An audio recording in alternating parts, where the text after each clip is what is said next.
A child alone in a blizzard won't survive the night. Nature will do our job for us." The words crackled through a handheld radio somewhere in the darkness, cold and certain as the Arctic wind itself. The black SUV slowed just long enough for a small figure to tumble into the snow, then accelerated away, its red taillights bleeding into the white void like wounds that refused to close. Lily Carter hit the frozen ground hard. 10 years old, 43 pounds, wearing nothing but a thin, pink sweater, already soaked through with melting snow. She clutched a trembling bundle of fur against her chest. A German Shepherd puppy whose whimpers were growing weaker by the second.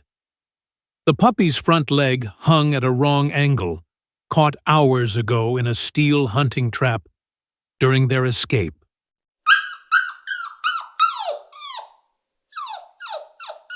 The vehicle disappeared around the bend, its engine fading until only the howling wind remained.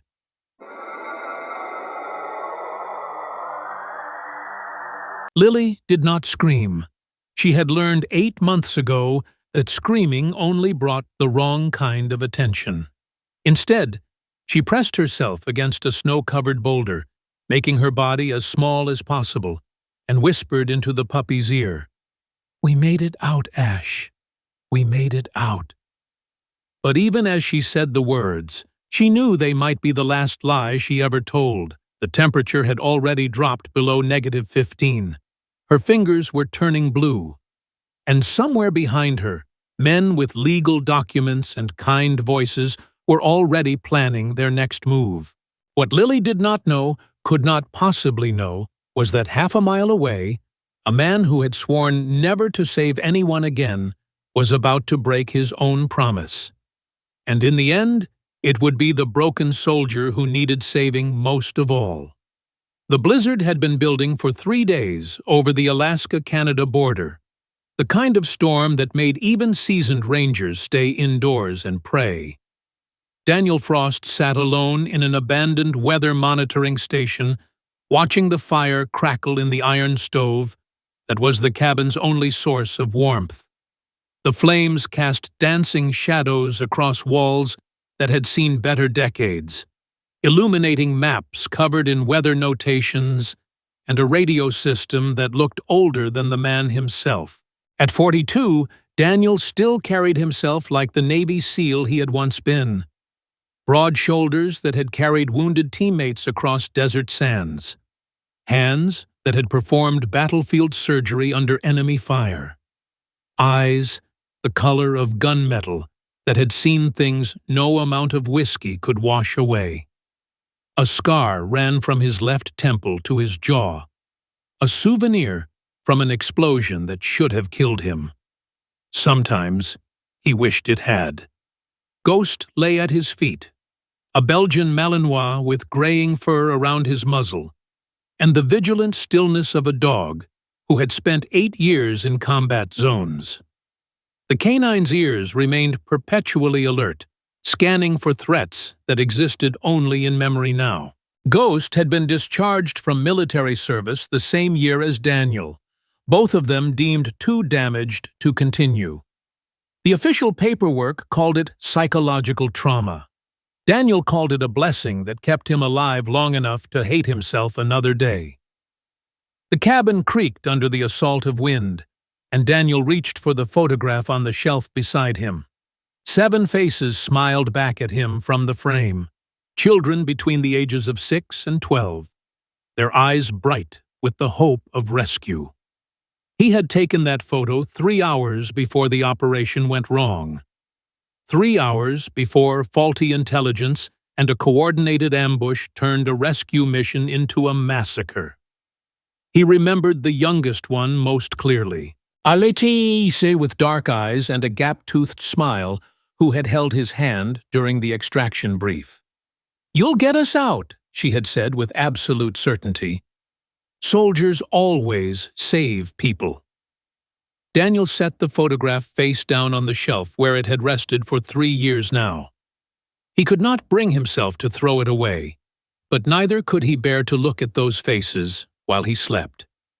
Ghost's head snapped up suddenly, his entire body going rigid.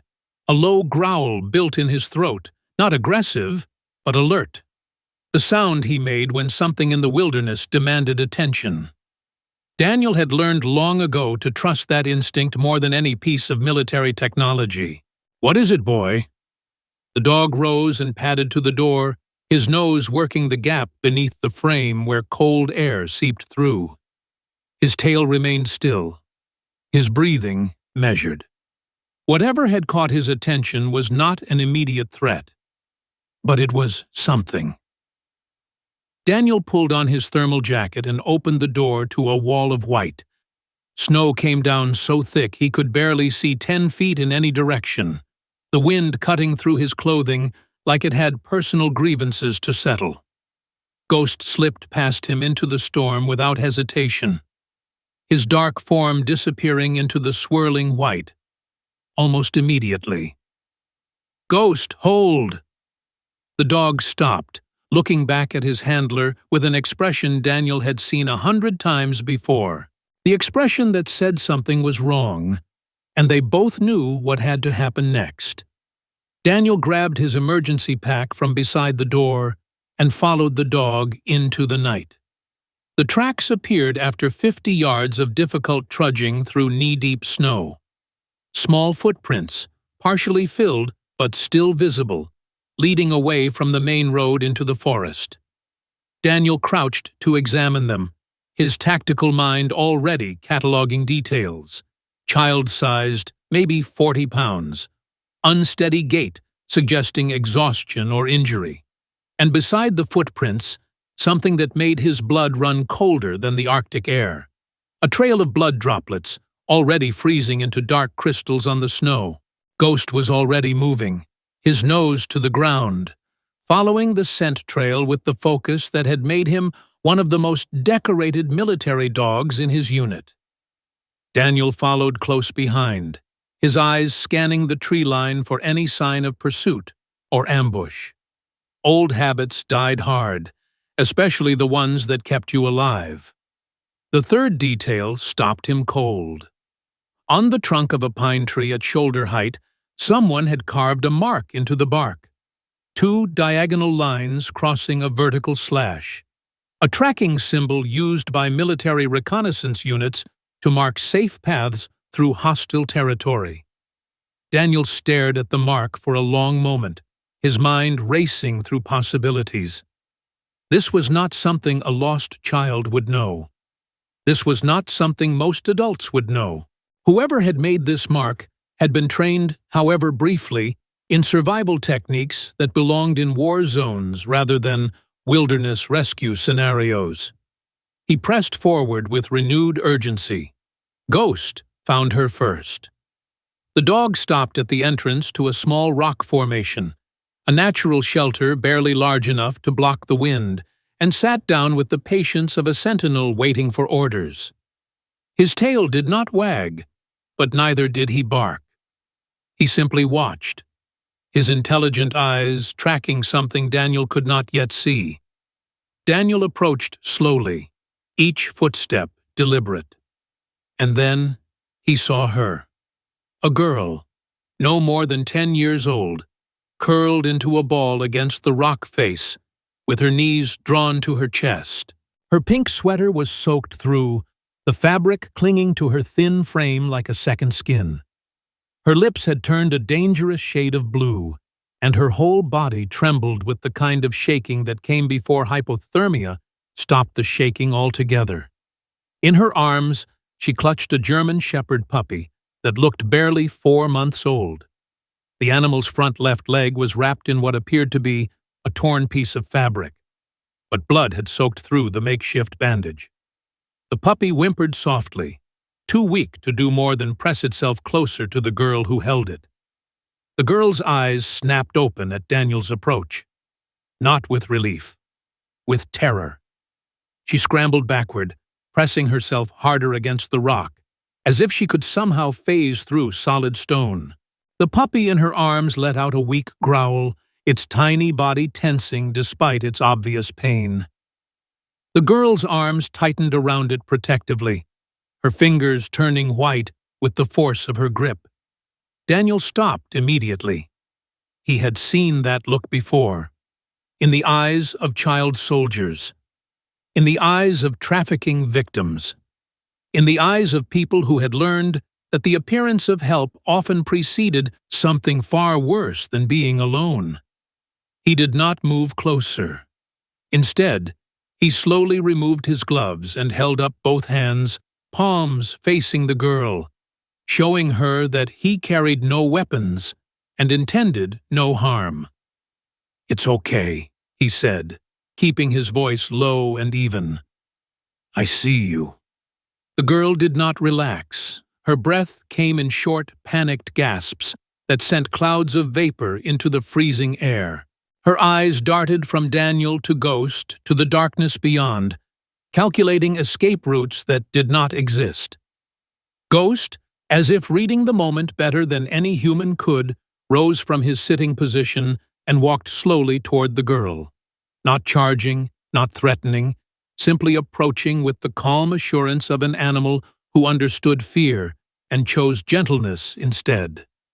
He stopped 3 feet away from her and lay down in the snow, his head resting on his front paws, his eyes meeting hers with something that looked remarkably like patience. The puppy in the girl's arms stopped growling. It turned its head toward Ghost, sniffing the air weakly, and let out a sound that was more whimper than warning. "My dog's name is Ghost," Daniel continued, not moving from his position. "He's old, and he's tired, and he doesn't trust many people anymore.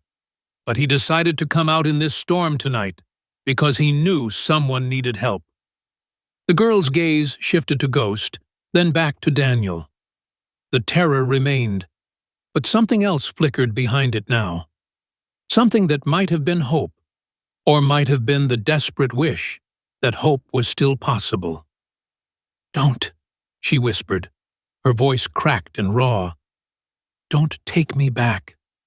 Daniel felt his chest tighten. 4 words that told him everything he needed to know and nothing he wanted to hear. Back where? The girl shook her head violently, pressing her face into the puppy's fur as if it could shield her from whatever memories those words had awakened. When she spoke again, her voice was barely audible above the wind. "If they find me, I disappear." Daniel understood then. This was not a lost child. This was not an accident or a miscommunication or a family dispute gone wrong. This was something far darker, something he had encountered in foreign countries where children were commodities and rescue operations were measured in body counts. He thought of the 7 faces in the photograph back at the cabin. He thought of the girl with the gap-toothed smile who had believed soldiers always saved people. He thought of every promise he had made to himself about never getting involved again, about staying in this frozen wasteland until the memories finally killed him or time did the job first. Then he looked at the child in front of him, shivering in a soaked sweater with a wounded puppy in her arms, and knew that some promises were made to be broken. He shrugged off his thermal jacket, ignoring the immediate bite of cold against his skin, and held it out toward her without stepping any closer. "I'm not going to take you anywhere you don't want to go," he said quietly. "But you're going to freeze to death if you stay out here, and your dog needs medical attention that I can't give in a snowstorm. I have a cabin half a mile from here with a fire and supplies, and a door that locks from the inside." The girl stared at the jacket as if it might transform into a snake at any moment. "My name is Daniel," he continued. "I used to be a soldier. Now I just watch weather patterns and try to stay out of everyone's way. Ghost there, he used to be a soldier too. We're both retired from saving people, but it seems like tonight the universe had other plans." Still the girl did not move. Ghost lifted his head and let out a soft whine. the sound he made when he encountered wounded creatures in the field. Not a command or a warning, just an acknowledgement of shared pain. The puppy in the girl's arms responded with a whine of its own, higher and weaker, and something in the girl's rigid posture finally broke. She reached out with one trembling hand and took the jacket. "Lily," she whispered, so quietly Daniel almost missed it. "My name is Lily, and this is Ash." Daniel nodded, allowing himself to exhale for the first time since he had spotted her. "Okay, Lily, let's get you and Ash somewhere warm. Can you walk?" She tried to stand and immediately collapsed, her legs too numb to support her weight. Without asking permission, Daniel moved forward and lifted her into his arms, jacket and puppy and all. She tensed at the contact, every muscle in her small body going rigid, but she did not fight. "I've got you," Daniel said. "Ghost, lead us home." The dog rose immediately and turned toward the cabin, his dark form cutting through the snow with the certainty of an animal who had navigated far worse terrain in far more dangerous circumstances. Daniel followed, cradling the shivering girl against his chest, feeling the weak heartbeat of the puppy pressed between them. They had traveled perhaps 100 yards when Lily spoke again, her voice muffled against his shoulder. "The man on the radio. He said I wouldn't survive the night." Daniel's jaw tightened. "What man?" "The one with the kind voice. The one who runs the foundation." She paused, and when she continued, her words carried a weight no 10-year-old should know how to bear. "He's always smiling. He has papers that say he's helping. But the kids he takes don't come back." The cabin materialized through the snow like a ghost ship emerging from fog, its single window glowing amber with firelight. Ghost reached the door first and waited, his breath forming clouds in the frigid air, his eyes scanning the perimeter one final time before they entered. Daniel shouldered through the door and kicked it shut behind him, immediately moving toward the fire. He set Lily down on the single bed that occupied one corner of the room, wrapping her in every blanket he could find before turning his attention to the more pressing medical concern. "I need to look at Ash's leg," he said, keeping his tone matter-of-fact. "Can you hold him still for me?" Lily nodded, her arms tightening around the puppy as Daniel carefully unwound the blood-soaked fabric from its injured limb. The wound was deep but clean, the kind of damage caused by a steel trap rather than an animal attack. Whoever had bandaged it initially had done a decent job under terrible circumstances, but the bleeding had not fully stopped and infection would set in quickly without proper treatment. Daniel moved to his supply kit with the efficiency of someone who had performed field medicine under fire. Antiseptic, clean bandages, a mild sedative for animals that he kept on hand for emergencies. His hands worked with steady precision, cleaning the wound, stopping the bleeding, stitching the torn flesh with thread so fine it was almost invisible. Throughout the procedure, Lily watched him without blinking. Her body remained tense, ready to flee at the first sign of danger, but she did not interfere with his work on her dog. "You know what you're doing," she said finally. Not a question. "I've patched up worse." Daniel tied off the final stitch and began wrapping the leg in fresh bandages. "He'll need to stay off this for a few days, but he should heal clean, no permanent damage." Ash licked Daniel's hand weakly, then curled against Lily's chest and closed his eyes. Within minutes, the puppy was asleep, its breathing evening out for the first time since Daniel had found them. Ghost approached the bed and sniffed Ash carefully, his nose working over every inch of the smaller dog. Then, apparently satisfied, he lay down beside the bed, with his head resting near Lily's feet. A guardian positioning himself for the night watch. "Your dog," Lily murmured, her own eyes growing heavy despite her obvious effort to stay alert. Why does he do that? Daniel settled into the wooden chair across from the bed, positioning himself where she could see him clearly at all times. Ghost spent 8 years in war zones, protecting soldiers and searching for people who were lost or hurt. Just because he's retired doesn't mean he forgot how to care about things smaller than himself. Lily's hand found Ghost's head, her fingers threading through his fur with a gentleness that seemed almost involuntary. Tommy said dogs know, that they can tell if someone's good or bad better than people can. Tommy? Her fingers stilled. A boy from the Foundation. He's the one who gave me Ash. She paused, and when she continued, her voice had gone flat in a way that made Daniel's stomach turn. They took him away 2 months ago. 2 months? No one knows where he went.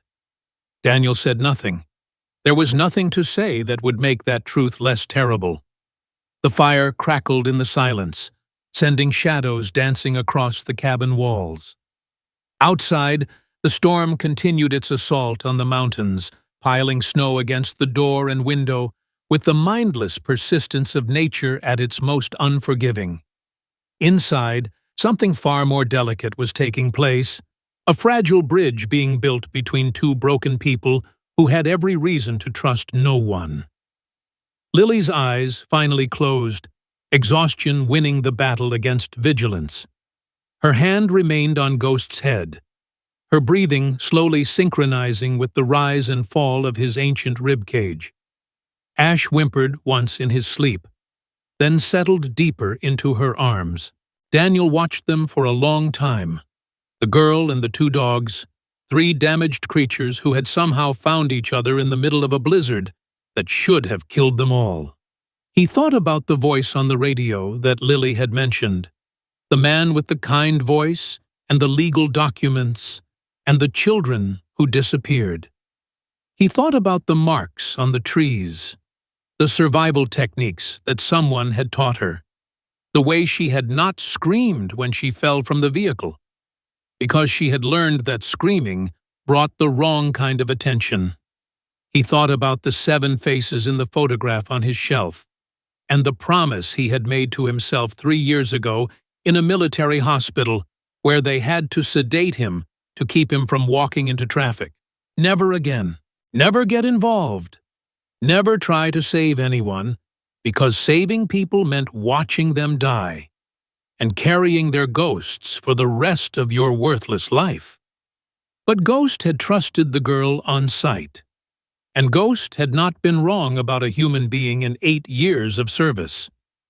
Daniel reached over and picked up the photograph, turning it face up for the first time in months. 7 children looked back at him, their smiles frozen in a moment before everything went wrong. "I couldn't save you," he whispered to the image. "But maybe this time, maybe just this once." He set the photograph on the table where he could see it, positioned the chair so he had a clear view of both the door and the sleeping girl, and began his watch. The storm raged on, and somewhere in the darkness beyond the cabin walls, men with legal documents and kind voices were already planning how to recover their lost property. They just did not know yet that a ghost from the past was standing in their way.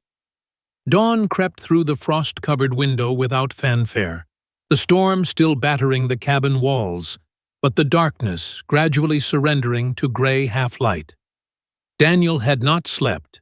He remained in the same wooden chair, eyes moving between the door and the girl on the bed, his mind cycling through tactical scenarios with the relentless precision of a man who had spent 2 decades preparing for threats that never announced themselves. Lily woke in stages, her body tensing the instant consciousness returned, arms tightening around Ash before her eyes even opened. The puppy stirred against her chest and let out a small yawn. Ghost lifted his head from the floor, his tail offering a single measured wag.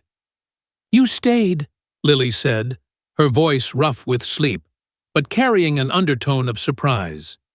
Said I would. She sat up slowly, wincing at stiff muscles. Her gaze swept the cabin, cataloging exits and potential weapons with systematic thoroughness no child should possess. Daniel moved to the small stove where oatmeal had been warming since before sunrise. He ladled some into a bowl and set it on the table beside the bed, then retreated without crowding her space. She stared at the bowl. Then hunger won over caution. She ate with desperate efficiency, saving the last bites for Ash, who lapped them up with more enthusiasm than his injured state should have allowed. Ghost watched this exchange with something resembling approval. When Lily finished, the old dog rose and padded toward her, sniffing Ash's bandaged leg with careful attention before settling beside the bed. "Your dog," Lily murmured, her fingers finding Ghost's fur almost unconsciously. "He's kind. He wasn't always. Took him years to trust again after what we went through together." Lily absorbed this quietly. Her hand continued stroking Ghost's head, while Ash nestled deeper into her lap. "More?" Daniel asked, nodding toward the empty bowl. She nodded. The first voluntary positive response since waking. They ate in silence for several minutes, the only sounds the crackling fire and relentless wind outside. Daniel did not push for conversation. Trust could not be forced. A distant rumble broke the quiet. Lily froze mid-bite, her eyes darting to the window, every muscle coiled for flight. Daniel listened carefully, then shook his head. "Supply plane. Flies over every few days when weather permits. Nothing to worry about." She did not relax entirely, but the rigid terror in her shoulders eased slightly. Another small step. "Why do you live out here alone?" she asked finally. Daniel considered the question. "Because I got tired of failing people. Figured if I stayed away from everyone, I couldn't let anyone down anymore." "Did you fail a lot of people?" 7. The word came out harder than intended. 7 kids who trusted me to keep them safe. I was supposed to rescue them overseas. Instead, I walked them straight into a trap. Lily was quiet for a long time, her fingers working through Ghost's fur. When she spoke, her words carried weight beyond her years. "You carry ghosts." Daniel met her eyes. "So do you." Something passed between them in that moment, recognition, the understanding that comes only between people who have seen darkness and survived it, however imperfectly. "Tommy used to say that sometimes bad things happen even when people try their hardest," Lily continued. "He said the trying matters, not just the ending." "Tommy sounds smart." "He was." Her voice caught on the past tense. "He watched everything, remembered everything. Said if anything happened to him, someone had to know the truth. So he taught me." Her jaw tightened with fierce determination. "I know all their names. The people who run the foundation. Where they take the kids. Which documents are fake. Which officials they pay off." Daniel leaned forward. "You're not just a witness. You're evidence." "Tommy said I was insurance." The fire popped loudly. Both flinched. Ghost's head snapped toward the door, ears swiveling, but he relaxed after a moment. That night, while Lily finally surrendered to exhausted sleep with Ash curled against her chest, Daniel sat by lamplight with needle and thread. The pink sweater lay across his knees, torn and mud-stained but salvageable. His thick fingers worked with surprising delicacy, closing each rip with stitches so small they would barely show. Ghost watched from his position beside the bed, his ancient eyes tracking every movement. "Don't say anything," Daniel muttered to the dog. Ghost's tail thumped once against the floor. Agreement or amusement, impossible to tell. By morning, the sweater hung drying near the stove, mended and clean. The second day brought small miracles. Lily ate without being prompted. She asked questions about the weather maps covering the walls, and Daniel found himself explaining pressure systems and storm patterns while she listened with genuine curiosity. If the storm keeps up, they can't search properly, she observed, tracing a finger along the isobars. Smart girl. Tommy taught me to pay attention to everything. You never know what might save your life. That afternoon, Daniel showed her how to read the barometer, how to predict weather shifts by watching cloud formations through the window. She absorbed information like a sponge, asking questions that revealed a sharp mind forced to mature far too quickly. You would have made a good scout, Daniel said without thinking. Lily looked at him strangely. Is that a compliment? The highest one I know how to give. Something softened in her expression. Not quite a smile, but close. Later, while checking Ash's bandages, Daniel noticed Lily watching his hands with intense focus. You're gentle, she said quietly. With him. He's hurt. Hurt things need gentleness. Some people think hurt things need to be thrown away. Daniel met her eyes steadily. Some people are wrong. In the late afternoon, Ash managed to hobble a few steps on his bandaged leg before collapsing into Ghost's side. The old war dog did not move away. Instead, he curled his body around the puppy like a shield, his graying muzzle resting atop Ash's small head. Lily watched them with the first genuine smile Daniel had seen from her. Ash isn't scared of him, she said softly. That means Ghost is good. Dogs always know. Daniel glanced at her. You believe that? Animals don't lie. People do. People smile while they're planning terrible things, but dogs just are what they are. She paused. You're not scary, you know, even though you try to look like you are. Before Daniel could respond, the radio crackled to life. Attention all search and rescue units. We have a confirmed missing child, Lily Carter, age 10, last seen vicinity of Highway 12. The child has a history of running away and may be experiencing psychological distress. She should be returned immediately to Foundation custody for medical evaluation. Anyone with information contact Marcus Webb directly. The voice was warm, concerned, professionally compassionate. Lily went rigid, her face draining of color. That's him. That's his voice. Daniel switched off the radio. The trap was elegant in its simplicity. If he kept Lily hidden, he became a kidnapper. If he surrendered her, she became another child who disappeared. Ghost rose to his feet, a low growl building in his chest, eyes fixed on the door. Someone's coming. Through the frost-covered window, Daniel made out 3 figures approaching on foot, their movements coordinated like men who had trained together. Behind them, a helicopter sat motionless on a distant ridge. Stay here. Stay quiet. Ghost. Guard.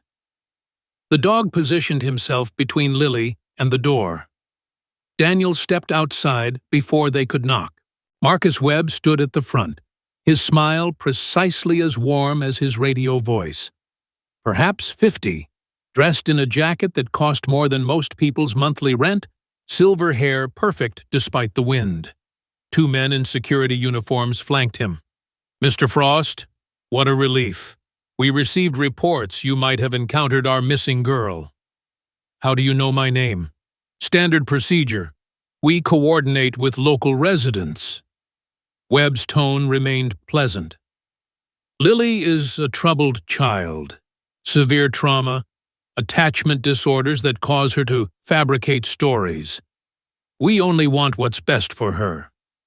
Daniel let silence stretch until it became uncomfortable. He had interrogated enough liars to recognize the tells. Webb was good. but not perfect. Come back tomorrow. Storm's not safe. Something cold flickered behind Webb's pleasant expression. Of course. First light. He paused. I trust you understand the legal complexities of harboring a minor without authorization. Understood. Webb turned, then glanced back. Take good care of her, Mr. Frost. She's very valuable to us. Daniel watched until they disappeared, then locked the door behind him. They'll come back, Lily said, not a question. Before dawn, they won't wait. What do we do? Daniel moved to his supply cache. Thermal layers, emergency rations, navigation gear. We don't run. We lead them exactly where I want them to go. They left at 3 a.m, slipping into darkness that had softened from blizzard to steady snowfall. Daniel carried Lily on his back, Ash tucked inside her jacket. Ghost ranged ahead like a specter. Daniel did not head for the nearest town. He cut deeper into wilderness, following trails memorized during 3 years of solitary wandering. Dawn found them in a narrow canyon surrounded by cliffs that blocked wind and provided cover from aerial surveillance. Best radio reception in 50 miles, Daniel explained, and impossible to approach without being seen. He powered on his satellite communicator. Reaper 6, this is Frost. Emergency extraction requested. Static hissed. Then a familiar voice crackled through. Daniel? Holy cow. 3 years of radio silence and you pick a blizzard to check in? Jake, I need federal intervention within 6 hours. Human trafficking with government protection. I have a witness with comprehensive intelligence. You're certain? Staking everything on it. Understood. Tactical team en route. Stay alive. Webb's team appeared on the canyon rim just after 8, 4 figures in tactical gear. Drones hummed overhead, thermal cameras scanning. Ash's ears perked suddenly, his small head turning toward a sound too faint for human hearing. A low growl built in his throat.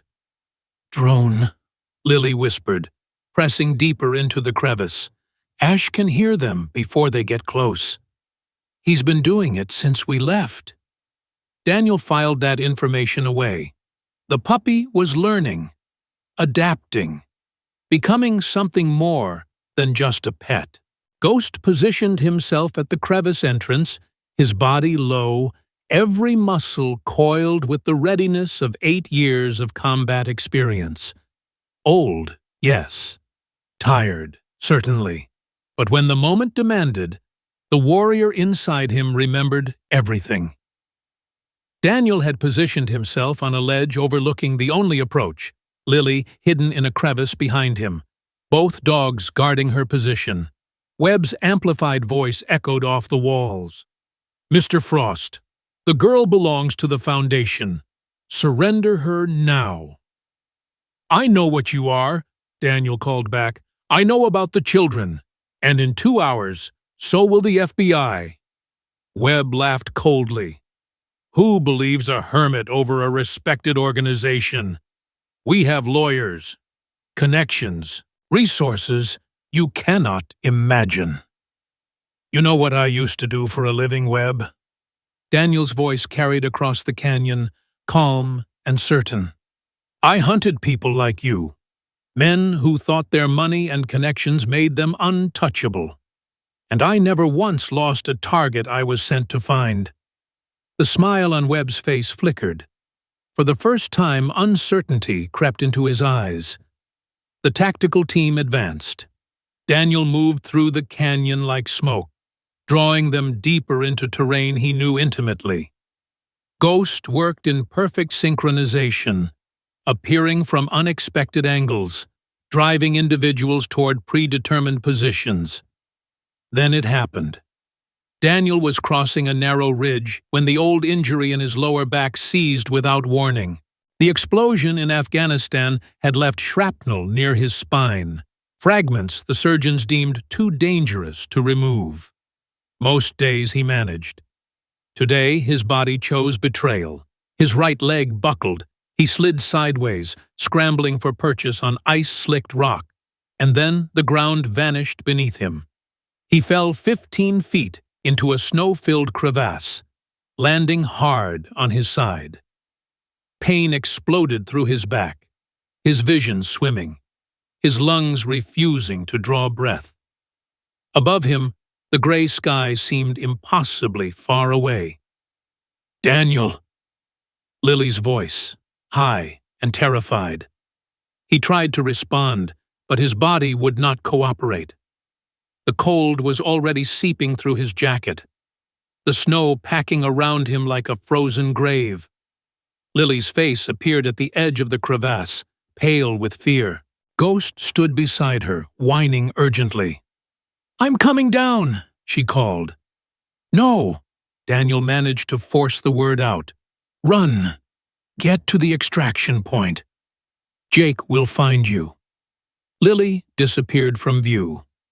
Daniel closed his eyes, accepting what was about to happen. He had always known his body would fail him eventually.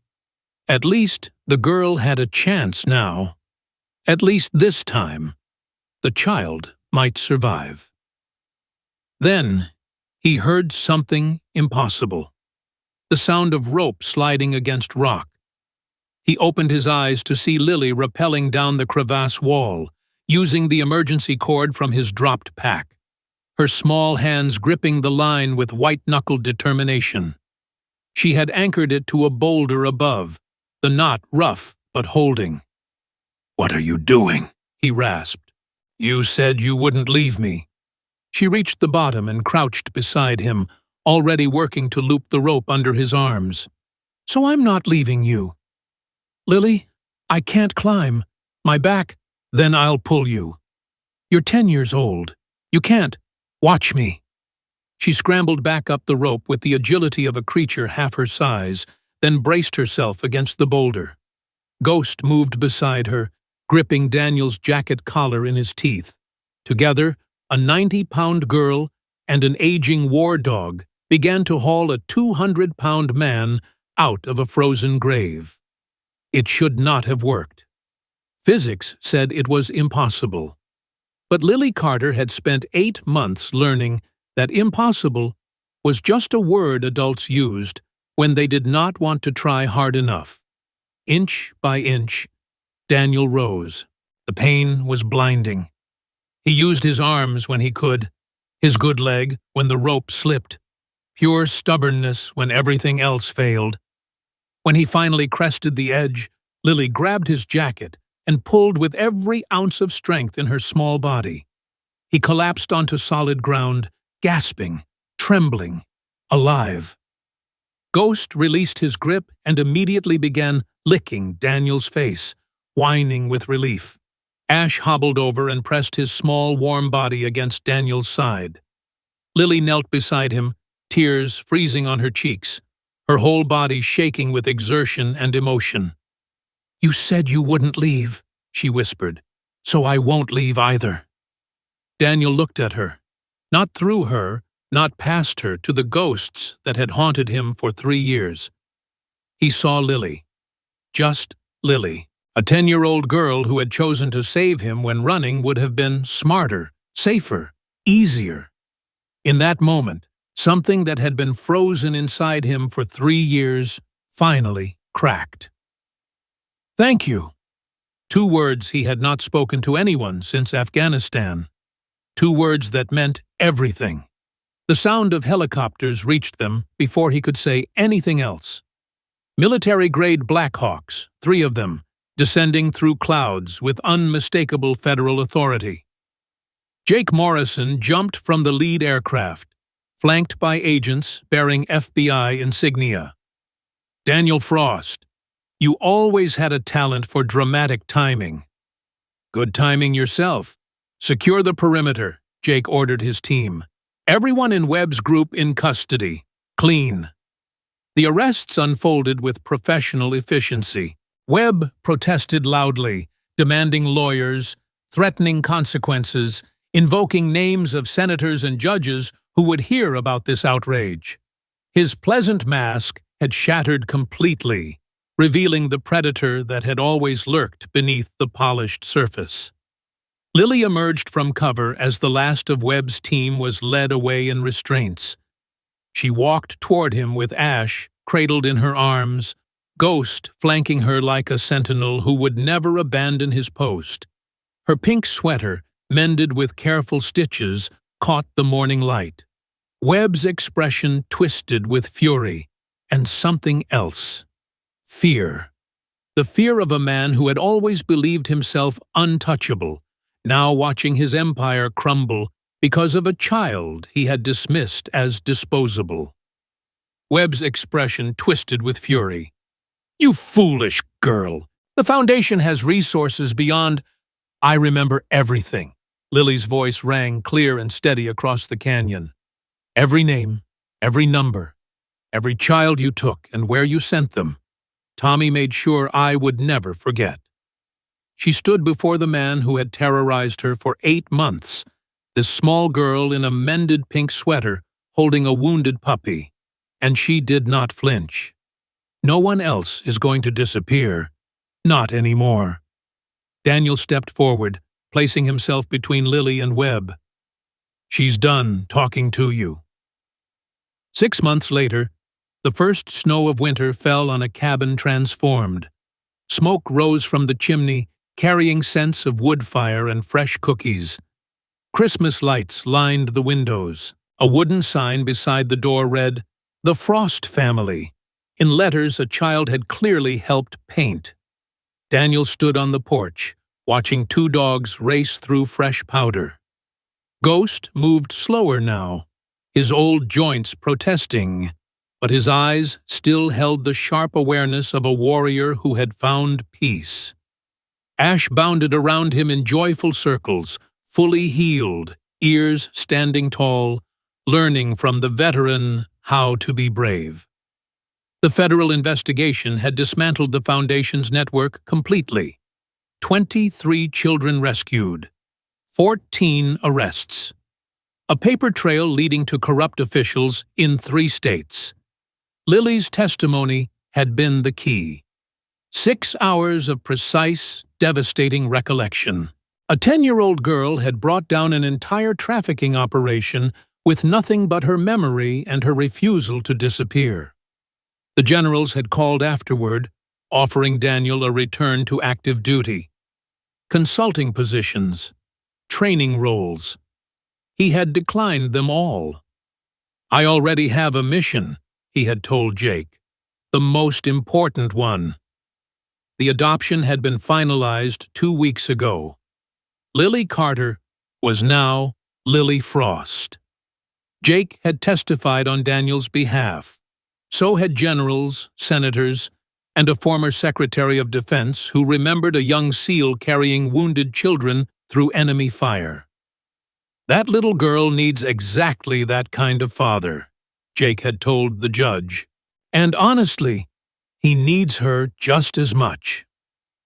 Now Daniel watched as Lily burst through the cabin door in her new winter coat, the pink sweater visible beneath the layers, carefully mended and treasured.